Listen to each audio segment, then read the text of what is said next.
So we have, I think, our very first landslide vote of this series. Almost unanimous. It's been decided that, of course, we are going to go after the crate. So here we are on page 85. You head toward the fallen crate. Once you are out of the canyon, you can see the parachute in the distance. When the wind blows, the parachute fills with air and looks like a hot air balloon. It takes only a few more minutes of walking before the four of you reach the crate. Let's pry the top off and see what's inside, you suggest.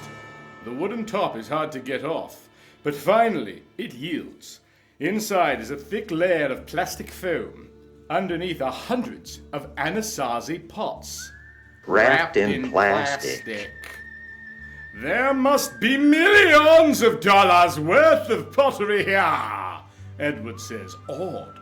The people flying the plane must have needed to ditch it for the moment. How correct you are, comes a voice in a thick accent from behind you. Now put your hands above your heads and turn around. I decided very quickly to make him a Frenchman, so I hope that doesn't cause huge plot holes or something. Four men hold rifles pointed at you, Edward, Philip, and Mary. They bind and gag the four of you, put you in a van, and drive to a nearby town. Before long, they stop at the Red Cactus Motel. The leader goes to the office and returns a few minutes later. We've paid for this room for the next 6 days, and have asked the maid not to come and clean it. You won't be disturbed. Sorry, but it can't be helped. Pleasant dreams. The four of you are dumped in the room and tied up. The smugglers, with a laugh, leave. You hear the car drive off, knowing you will never see them again. The end. Dang, I guess we shouldn't have gone after the crate. Oh well, could have been worse.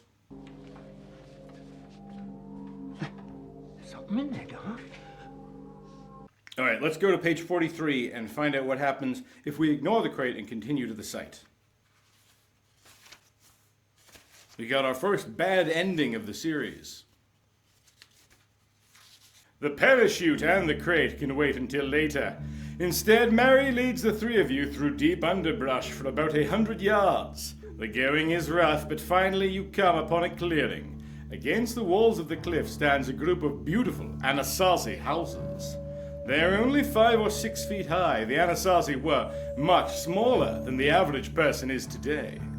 Here we are, Mary tells you. The pots are all in the buildings. Be careful where you step. Valuable pottery is everywhere around this site. The largest house you find contains 15 or 20 pots. They are in excellent condition, worth thousands of dollars to the thieves. Coming out of the hut, you see a strange footprint that does not belong to any of you. Look at this, you say to Philip.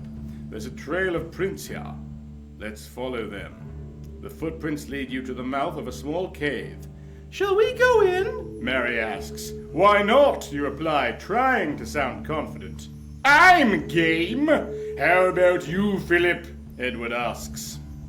Count me in, he replies. Edward gathers all of your equipment, and the four of you enter the cave, cautiously. The entrance is narrow, but it soon opens up into a large gallery. Turn to page 75. Look at those stalactites, you say. Watch your head, they're hanging down everywhere. Many passages lead from the main gallery, and you have trouble deciding which one to take. Finally, for lack of any real reason, Edward suggests one that leads off to the right. It is so small that you have to crawl on your stomachs. The ground is muddy, making a squishy sound with every move that you make. As you proceed forward, your headlamps create eerie shadows in the tomb-like space. See anything, Edward? Any footprints, you ask? No, I can't see anything, but let's explore a little farther before we turn back, he says. I can hear voices, Philip says. Probably just an echo, you reply, but a shiver of fear runs up your back. No, listen, I'm sure it's not an echo, Philip says. Those voices are getting closer. Let's get out of here, whispers Edward. No, let's stay and find out who these people are. Mary suggests, if you decide to hide, turn to page 60. If you think that you can leave the cave without being heard, turn to page 64. So, once again, we must decide between caution and, actually in this case, a different kind of caution. This is a different sort of question, and I think I know the answer, but what's your answer?